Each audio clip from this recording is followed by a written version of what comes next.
West Bank Necropolis, Thebes, Luxor, Egypt. The necropolis contains roughly 500 plus tombs, private tombs, and with some royal tombs. If we have a look at the landscape and start in the north, Dral Abu El Naga, followed by Delle Medina, followed by Gunna Marai, followed by Old Gerner, Acef, Sheikh Abdel Gerner, Kol Kahar, and El Tarif. Let's start at Dral Ab El Naga. This is where two of the Montef tombs are, the ones that were built as a giant Saffron. So you have Montuhotep, who's buried in Dela Bakri, and then following him, which was Amenhotep III and IV, they built Saffron tombs at Dral Ab El Naga. Then from the 17th dynasty onwards, there are 8 notable tombs which were the New Kingdom officials. Next on the list is Delle Medina. This is the Set Mart, the place of truth, the workers' village. The village was established by Amenhotep I of the 18th dynasty. So the occupation of this place was from 1550 to 1080 BCE. So it's 470 years of occupation. So remember, this was a village just for the workers who were working on the tombs of the royal kings and queens. Okay, so the village was laid out, living space, burial space. So the burial space is absolutely opposite the village, and they created their tombs in that cliff face, as you can see.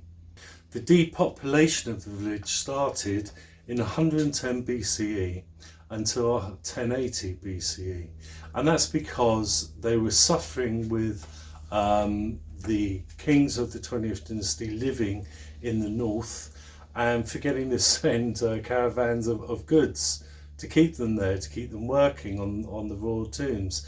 They had various strikes.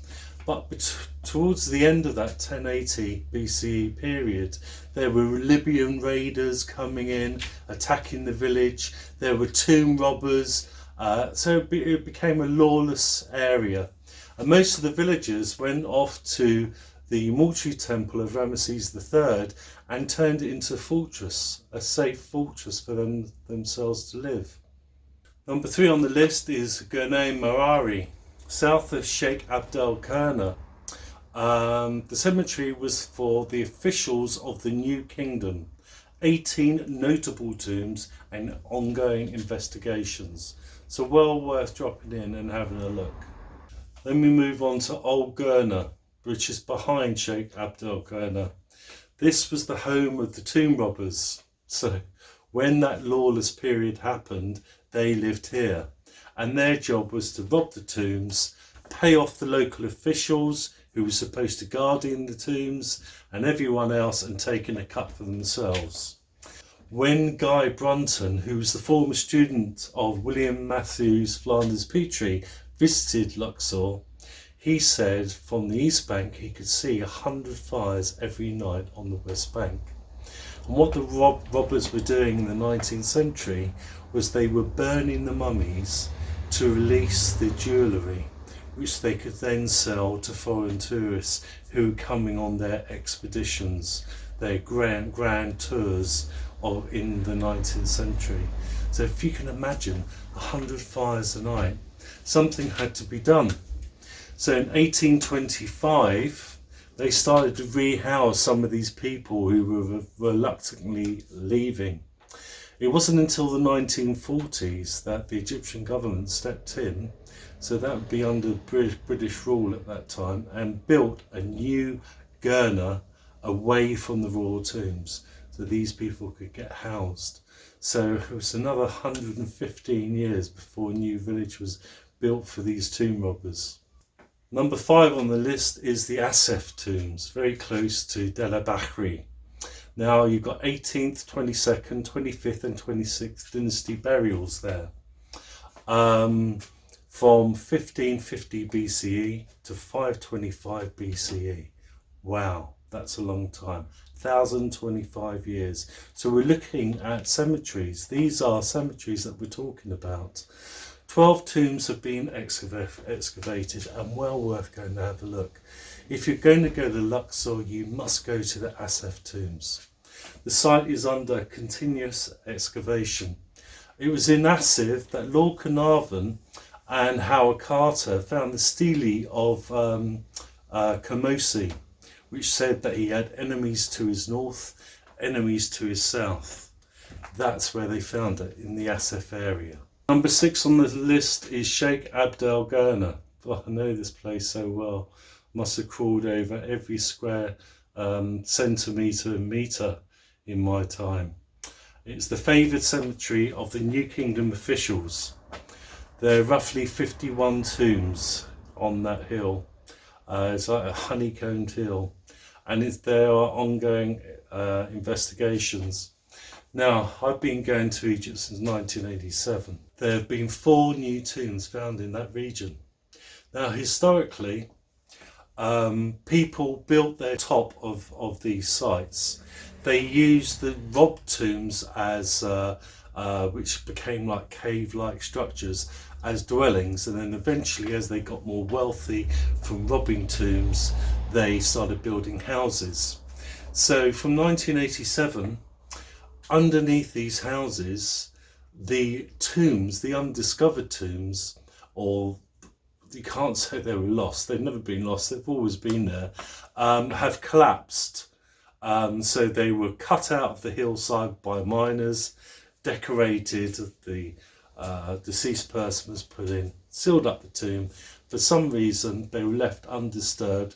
Tomb robbers built their houses on top of there, and then in the 1990s, some of these floors in these new buildings started collapsing, and they were collapsing into the old tombs. That happened 4 times, and the Egyptians in Sheikh Abdel Gerner, most Egyptians are quite jealous of each other, and because the rest of the village weren't actually getting a cut from the loot, they've reported these individuals to the local government, who dehoused them, knocked their houses down.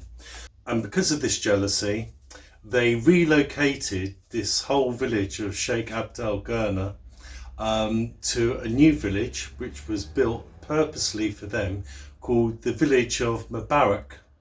And now they've demolished all those houses which were once on Sheikh Abdel Gerner. So that's Sheikh Abdel Gerner. So number 7 on the list is El Kukar. Now, El Kukar was occupied as a cemetery from the Old Kingdom onwards, right the way through to the late period. So you've got Old Kingdom, First Intermediate Period, 18th, 19th and 20th dynasties, and late period. So it was a cemetery for the local inhabitants, and most of those are private officials who are working for the estates of Amun and mayors of Thebes and things like that. And the last cemetery on the list is number 8, El Tarif. Now, El Tarif, remember, we had a look at them during the First Intermediate Period. This is where the Intefs were buried, and they had their tombs all in a row, which is why they're known as the Saffron Tombs. So they had their tomb cut into the hill, and then on top of the natural hillock they had a mud brick pyramid built, and then outside of the chapel would have been outside of the tomb they built a chapel for visitors and family members to come. So El Tarif was occupied from originally Old Kingdom, then the Intefs and the Yotefs used it for burials in the First Intermediate Period, and it was used as a cemetery right the way up to the Second Intermediate Period. So these are the cemeteries of the necropolis of Thebes, Luxor. So this is an information video to really get you used to the private tomb videos which are coming next.